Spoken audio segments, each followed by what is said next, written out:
I'll save you some time here. I think the book even gave up on trying to find a universal definition of marriage. It was just overwhelming, right? To try to find something that would apply across the board. So let me make it easier for you. Is there a biblical definition of marriage that we could apply across the board, at least to people who claimed that they believe in the Bible and they believe it's authoritative? Could we at least use the scriptures to say, this is a true marriage, this is not a true marriage? Anyone want to take a shot at that? I just reduced the definition down to like this for you, so give it to me. What does the Bible say about marriage? It says a lot about it. It does talk about the two becoming one flesh, and then Yes. the what's it called? The son leaving his mother and father.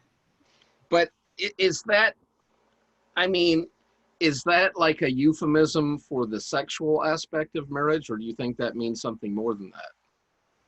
But the Bible has lots of examples of polygamy, and I don't necessarily know that they were condemned, whether the Bible is just reporting what happened or whether it was saying, go thou and do likewise.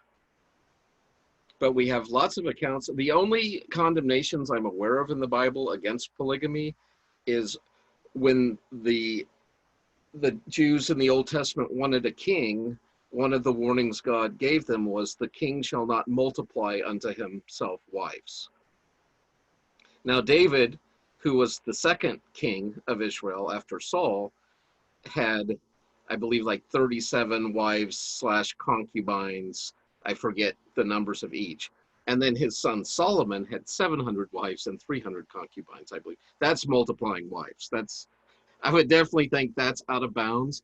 But what about Jacob, right? We wouldn't have had the 12 tribes of Israel without his 4 wives, or 2 wives and 2 concubines, however you wanted to look at that.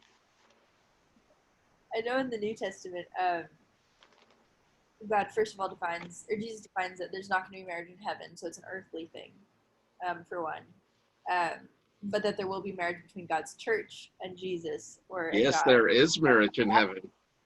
That's a whole nother thing. But there's not like human to human marriage. It's the church to God.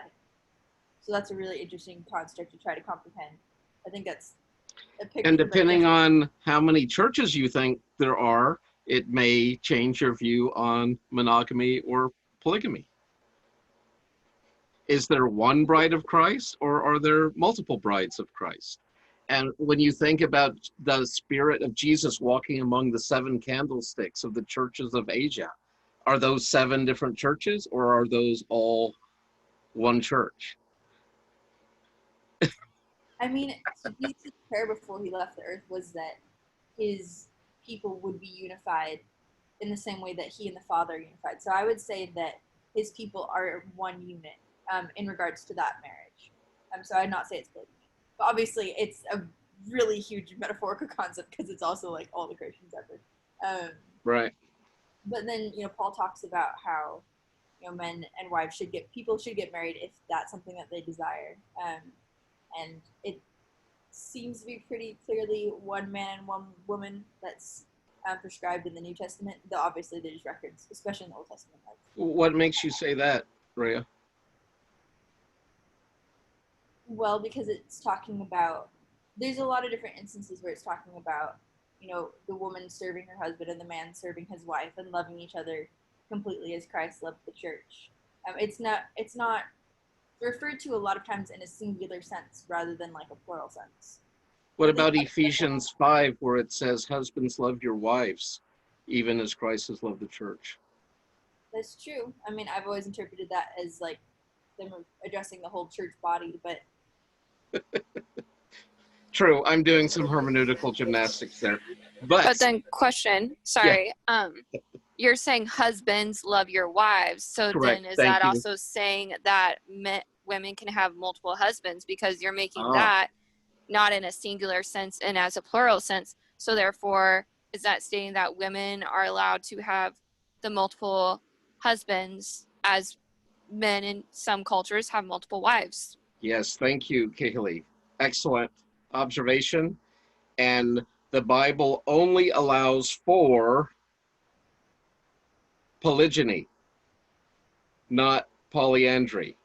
And those are more specific polygamy terms. So polygamy, poly meaning many, and gamy meaning wives or spouses. So that's the umbrella term. A polyandrous is someone who has more than one husband, and a polygynist is someone who has multiple wives. So the Bible only has examples of polygyny, no examples of polyandry. Now, there are cultural examples, and I'll show you at the end of class some videos having to do with wives that have more than one husband. But that's very rare in the world, although there are some cultures that still practice that to this day. So you can say, wow, the Bible's being sexist and misogynistic again. Only men get to have multiple wives, but I don't know of any example in Scripture where you have a woman with multiple husbands, at least not at the same time.